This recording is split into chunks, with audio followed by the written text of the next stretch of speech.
You're absolutely right. There's this psyche change that you expect more, and you're used to that technology. And now you have students. I mean, you hear examples of these students. You know that the only way really that you can to kind of take away that temptation to always be texting, because I mean a lot of times it's from their moms and from dad. You know, I mean this is it's just part of their life now. They're online all the time, and the only way to do it is to take it away from them. And they say, well, what am I gonna? What do you mean? I'm not gonna be able to text somebody for the next 2 hours? And you're thinking, wait a minute, life did exist before cell phones and texting. You know, and this is just a sidebar, but what struck me, I was reading an article the other day. There's actually some commentary going on in the technology marketplace about what they call courtesy environments. So, for example, you walk into a theater, the theater shuts your phone down. It takes control of your phone and pushes it down to vibrate and only allows, however you're going to define it, emergency calls to come in. So we may be at the stage that we're going to use technology to enforce courtesies that people won't be enforcing themselves, which I think is remarkably interesting. Well, talk about Big Brother. Huh? And that's the thing. I mean, you just talk about personal courtesy, and all of a sudden you're also taking away some liberty there. Right. You know, and that's a very, very slippery slope. And I hate to use a horrible cliche. Neely, who used to be the CEO of Sun Microsystems, one of the biggest microsystem manufacturers on the planet, once said many years ago, privacy, get over it. And I think we're right on the edge of that. Well, we're there. We're there. The kind of information that people are sharing on, for instance, Facebook, no one in their right mind would have shared even 20 years ago, 10 years ago, probably. So it's just remarkable. The walls and the transparency of this stuff is just impacting who we are at a cultural level. You're absolutely right, and you talk about the culture of something like Facebook, and that's just opening up a big can there. I mean, because this is something that, you know, it can be banned in workplaces, yet it also can be a very good social networking and a professional networking tool, and that's something that maybe we should talk about. Sure. I'm an advocate of Facebook-like environments. They're very collaborative in nature. There are actually, I did some work with Princeton, I did some work with Princeton about a year ago in which they were using a Facebook-like environment as a collaborative learning environment. And their goal was 1 instructor per 5 students within that enclosed and confined space. And their intentions were to create this remarkably highly communicative environment in which the professor became more of a mentor and a facilitator of the communication and the conversation than they were the podium-based instructor. I think those kind of experiments are going to begin accelerating. They represent to me version 2.0 of what online learning begins to look like. But if you take that, and one of the things that their studies began to indicate was what happens when that instructor could follow you the rest of your career and they were available at the push of a button regardless of where you happen to be within your career path. You would always have that mentoring environment available to you. At the speed of light and cellular communications, that's feasible. Is it practical? I don't know. And then you know, the Facebook-like environments are showing up. For instance, there was a project that Ford Motor Company created in which they wanted to rebuild the 1965 Mustang. So they built this Facebook environment. They They only invited those folks that they knew were connoisseurs of that particular year. So they went to the clubs around the world in the United States, invited them to come in, and then created and fostered this environment in which they said, look, if we duplicated this car, what would you like us to do differently this time around?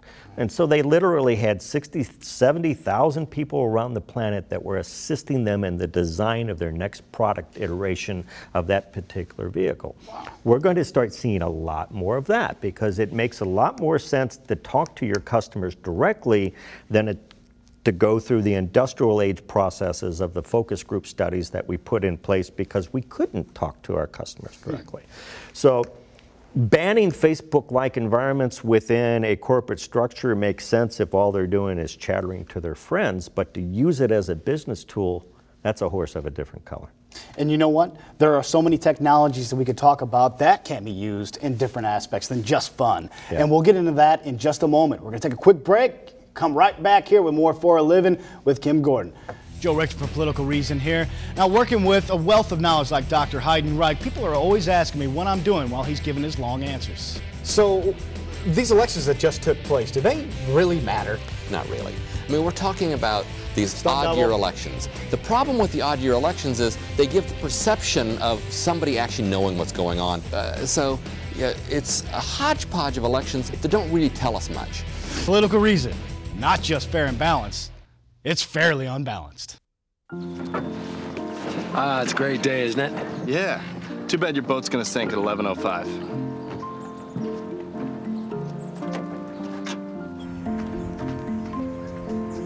Don't come closer. I have rabies. Don't you wish there were warnings to protect you from life's risks? With diabetes, there is one. It's called A1C, a simple blood test that helps measure your risk of a heart attack and other complications. Learn more at diabetesa1c.org. All right, welcome back to 411. I'm Joe Richter, joined by Kim Gordon here. He's the digital media guru here, and one of my favorite guests as well. So let's get back into it. We were talking about Facebook and how it can be used. It's not just a fun tool. Now, there are a lot other, well, let's just start with some more social networking sites. Sure. I mean, of course, there's LinkedIn. I mean, that's a really one that's gained a lot of popularity. So you heard me previously refer to it as Facebook-like environments, and that's indeed what they are. Facebook has a series of protocols and tools unto itself. So Facebook is Facebook, but there are a whole suite of tools out there. Many of them are for free that people are using to engage. Rather than building a website, they're building a social networking environment with a specific function, whether it's a club or a non-for-profit organization or a school or a educational environment, whatever it may be. So the intent of this show is to really talk a lot about a career pathing, and if there's any message that I would like anyone to hear coming out of today's conversation is get involved with LinkedIn. LinkedIn is, I'll use the phrase again, but for those that are accustomed to Facebook, it's very Facebook-like, but it is designed specifically to get you integrated with people who are like-minded and who have networking opportunities within your career viewpoint. So if you're interested in journalism, there is a whole subcategory of journalism up on LinkedIn designed specifically to facilitate conversation between professionals as well as give you a mechanism so that you can get your resume in front of the right people at the right time. The days of just sending off dozens of resumes off into a vacuum are just about over. If you're not using something like LinkedIn to get yourself networked into people who can facilitate and assist you in your career, and you can assist them as well, then you're really not taking advantage of the power of this media that's emerging in front of us. You're absolutely right. You can give people recommendations and whatnot. One thing I wanted to, because you mentioned resumes, and this is something that's popped up recently, are the video resumes. What are your thoughts on this? You know, I think it is a slowly but surely acceptance thing. I actually use YouTube resume fodder myself. The video resume, I don't think you want to create a resume from cradle to grave, but you use it as a supplement to your resume. So you refer to it within because you're sending your resume electronically more than likely, and within the context of your resume, you've got a hot link, takes them out to a YouTube video. It shows your presentation ability or perhaps some of your video work or maybe your technology skills, but use it as a supplement because we're at the point now that everything is multimedia. Might as well start using it as once again, a communication mechanism to facilitate your message. What other things can we look for? What are some of the other blossoming technologies that are coming out here? Well, I'm going to put my finger right on the iPad.